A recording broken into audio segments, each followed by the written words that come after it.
mas mabigat na kitabayan. Preponderance of evidence. Section 1 of Rule 133, Rules on Evidence, states that in civil cases, the party having the burden of proof must establish his case by a preponderance of evidence. In determining where the preponderance or superior weight of evidence on the issues involved lies, the court may consider all the facts and circumstances of the case. The witness's manner of testifying, their intelligence, their means and opportunity of knowing the facts to which they are testifying, the nature of the facts to which they testify, the probability or improbability of their testimony, their interest or want of interest, and also their personal credibility so far as the same may legitimately appear upon trial. The court may also consider the number of witnesses, though the preponderance is not necessarily with the greater number.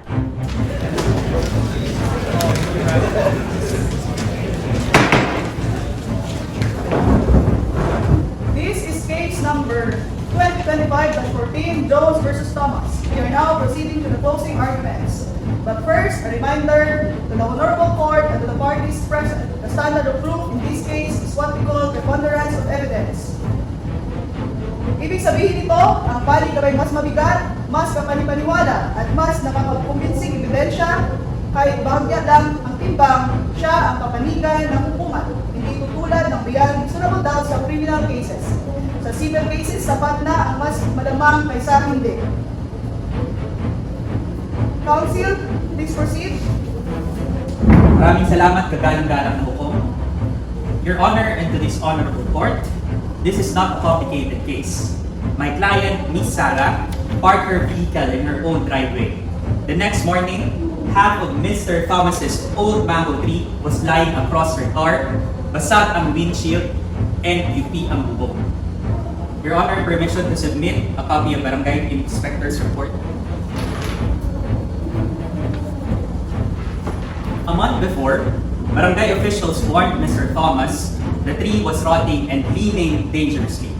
He was advised to cut it, pero hindi niya pinansin. Kaya nung bumagyo, nangyari ang kinakatakutan. Proceed. Your Honor, this court does not need to ask whether Mr. Thomas caused the typhoon. Of course not. But it must ask. It is more likely than not that his failure to act led to the damage. We say yes. And that, Your Honor, satisfies the preponderance of evidence.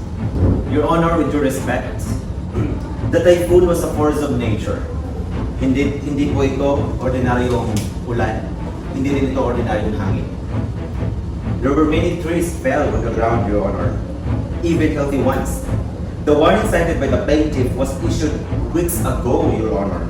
Walang follow-up and no formal order from the barangay itself. Your Honor, we humbly submit that my client should not be held liable for an act of God. Hindi kailangan ng kasiguraduhan. Sa ilalim ng civil law, sapat ang mas malamang. Basta't mas mabigat ang ebidensya ng isang panig kahit konti lang, siya ang mananalo. Ang tanong, naging pabaya ba si Ginoong Thomas? Sa palagay ng hukuman, oo. After careful review, this court finds that the plaintiff has proven her claim by preponderance of evidence. The defendant is held liable for damages in the amount of 75,000 pesos. So ordered, session is adjourned. Walang dudang katibayan, proof beyond reasonable doubt. Section 2, Rule 133 of the Rules of Court provides that in a criminal case, the accused is entitled to an acquittal unless his guilt is shown beyond reasonable doubt. Proof beyond reasonable doubt does not mean such a degree of proof, excluding possibility of error, produces absolute certainty. Moral certainty is only required or that degree of proof which produces conviction in an unprejudiced mind. This is criminal case number 2025-095, People of the Philippines versus Mr. Mike Thomas. The charge, reckless imprudence resulting in damage to property under Article 365 of the Revised Penal Code. I would like to remind the court of the burden of proof. In criminal cases, the prosecution must prove the guilt of the accused beyond reasonable doubt. Do you understand? Yes.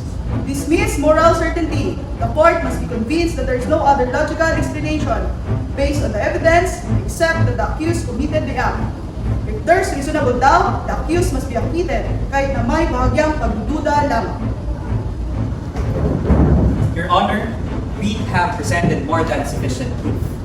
Mr. Thomas was formally notified by the barangay environmental officer that his tree posed a hazard. He signed the notice and still he did nothing. When Typhoon Dante hit, it was that very tree, already rotting, that crashed Miss Sarah's parked vehicle. The prosecution submits that this is more than just an accident. It is recklessness, a preventable tragedy caused by his inaction despite being warned.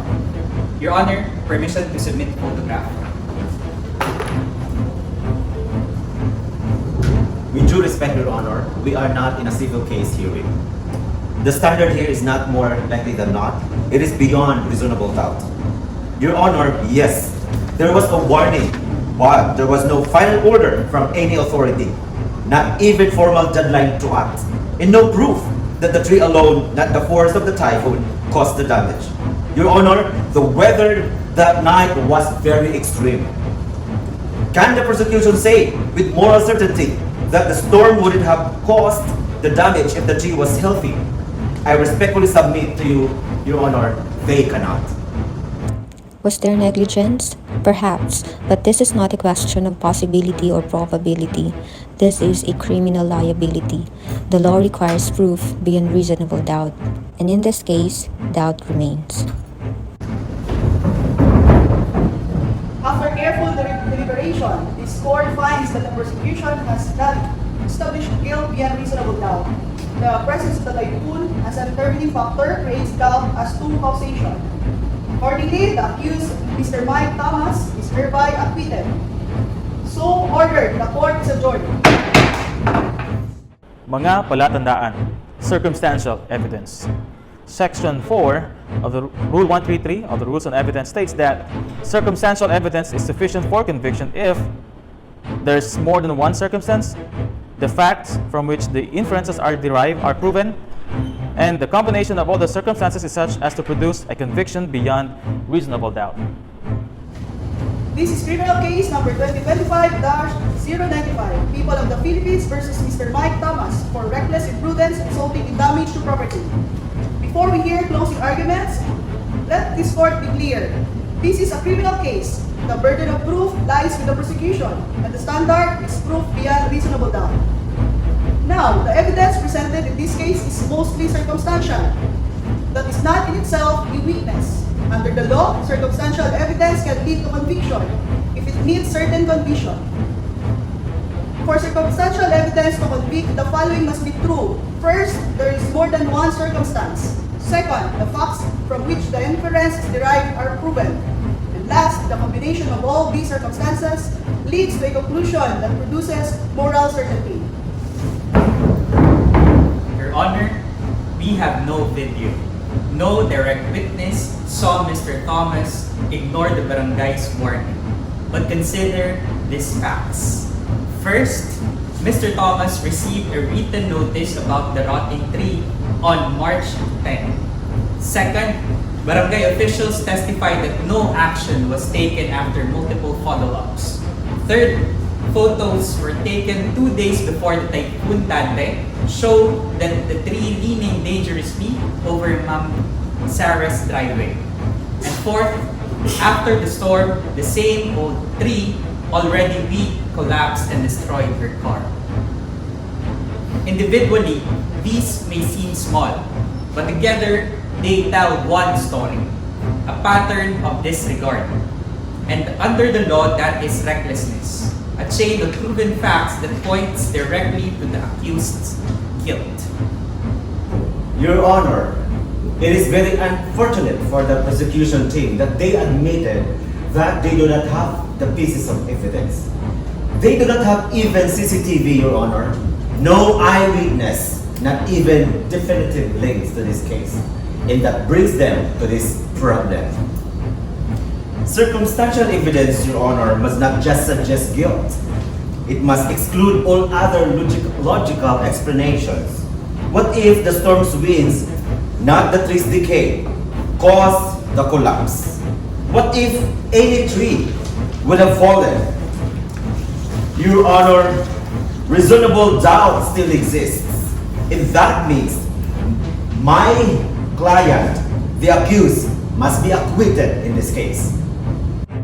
No direct proof, but every piece fits. The warning, the inaction, the tree's condition, and the resulting damage, all connected. No break in the chain. The accused was negligent, and that negligence led to the damage. This court finds moral certainty. That is enough. After careful evaluation, the court finds that the prosecution has presented a series of proven facts that, when taken together, lead to only one reasonable conclusion, that Mr. Thomas was criminally negligent and that his failure to act caused the damage. Accordingly, the court finds that the accused is guilty beyond reasonable doubt. So ordered, this court is adjourned. Katibayang sapat, substantial evidence. Section 5, Rule 133 of the Rules of Court provides that in cases filed before administrative or quasi-judicial bodies, a fact may be deemed established if it is supported by substantial evidence, or that amount of relevant evidence in which a reasonable mind might accept as adequate to justify a conclusion.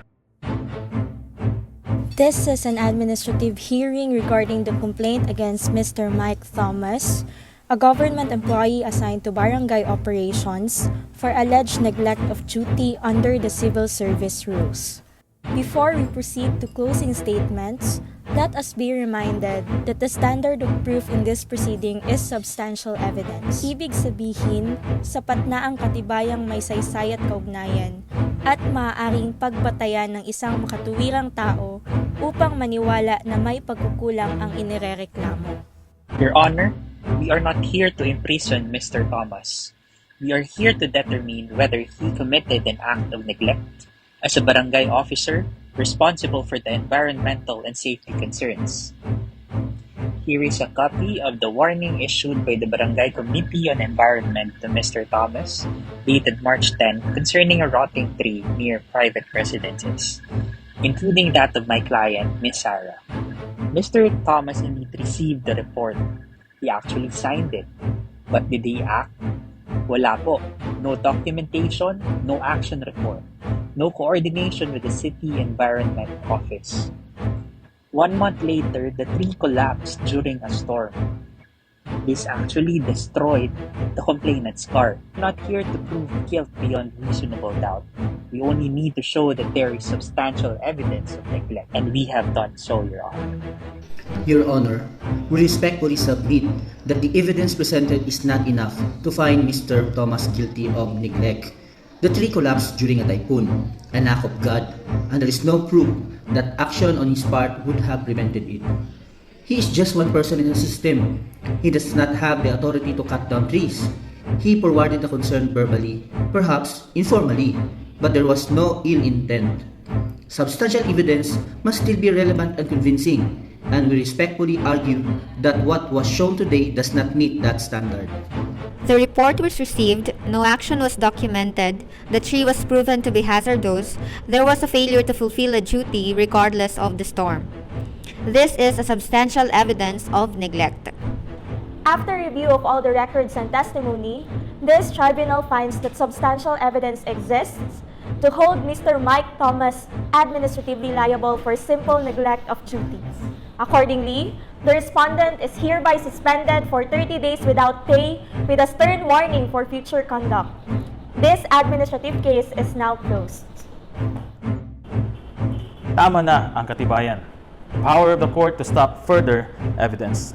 Section 6 of Rule 133, Rules on Evidence, states that the court may stop the introduction of further testimony upon any particular point when the evidence upon it is already so full that more witnesses to the same point cannot be reasonably expected to be additionally persuasive.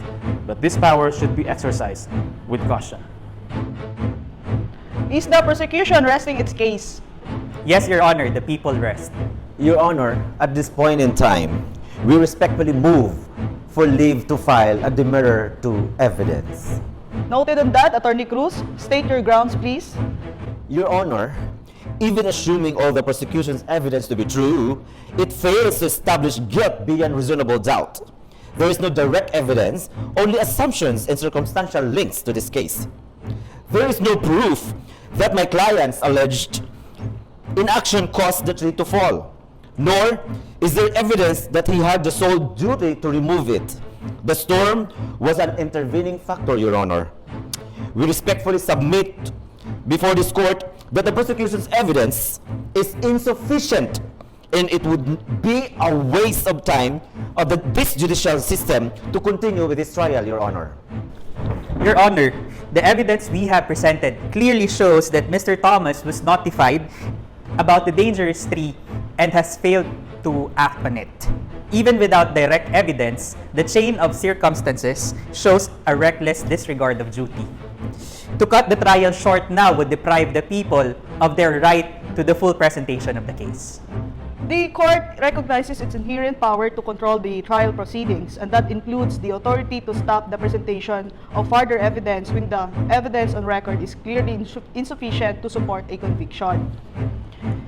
After reviewing the records and evaluating the evidence presented by the prosecution, this court finds that the people have failed to establish a prima facie case.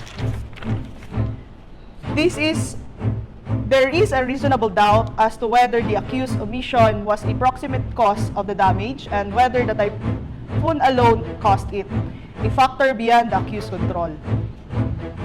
Accordingly, the motion for leave to file demurrer is granted and the demurrer to evidence is upheld. The case is dismissed due to insufficiency of evidence and the accused is acquitted. This court will not allow proceeding to continue unnecessarily where the evidence presented falls short of the constitutional standard, so ordered. Katibayan sa motion. Evidence on motion. Section 7, Rule 133 of the Rules of Court provides that when a motion is based on facts not appearing of record, the court may hear the matter on affidavits or depositions presented by the respective parties, but the court may direct that the matter be heard wholly or partly on an oral testimony or depositions. This hearing is on the motion for preliminary injunction filed by the plaintiff, Ms. Jones, seeking to prevent the defendant from cutting down the remaining parts of the tree that allegedly caused the damage. We are now receiving evidence on motion. Counsel for the plaintiff, please proceed. Thank you, Your Honor. We humbly submit these photographs. Those were taken 2 days ago, showing that Mr. Thomas has begun chopping down the remaining tree, the very tree that is central to this case. Your Honor, if that tree is removed, we lose crucial physical evidence. We believe the condition of that tree, its decay, lean, and position will help prove Mr. Thomas's negligence. That is why we ask this honorable court to issue an injunction to preserve the evidence until the main case is resolved. Noted. Counsel for the respondent, please proceed. Your Honor, the tree is in hazardous condition. After the typhoon, my client, Thomas, is very concerned of preventing further damage. Your Honor, this is about life and death. My client, Thomas, is very concerned to safety of life. Moreover, the plaintiff already has photos and copies of the barangay reports. There is no real risk of losing evidence. This is merely a delaying tactic of the prosecution team, Your Honor. Your Honor, thank you for this opportunity to cross-examine the eyewitness. Miss Sarah, are you aware that the remaining part of the tree leans on the public road? Oo, sir, pero di man gud ta kabalo if dangerous to or dili kay ang issue man gud diri kay ang pagkahulog atong puno ba sa kong kotse. So, if ipaputo lang puno, ta kabalo kung dangerous ba to siya or dili. This evidence is specific to the motion, not to the full trial, but it is relevant and persuasive. If the tree is destroyed, the plaintiff may lose a key part of her case. Equity demands preservation. After evaluating the evidence on motion, this court finds that there is a clear and convincing ground to preserve the subject matter of the case. Accordingly, the temporary restraining order is issued. Effective for 20 days, the defendant is hereby ordered to refrain from removing, cutting, or altering the tree in question, pending final resolution of the main case. Let the main case proceed. Hearing adjourned.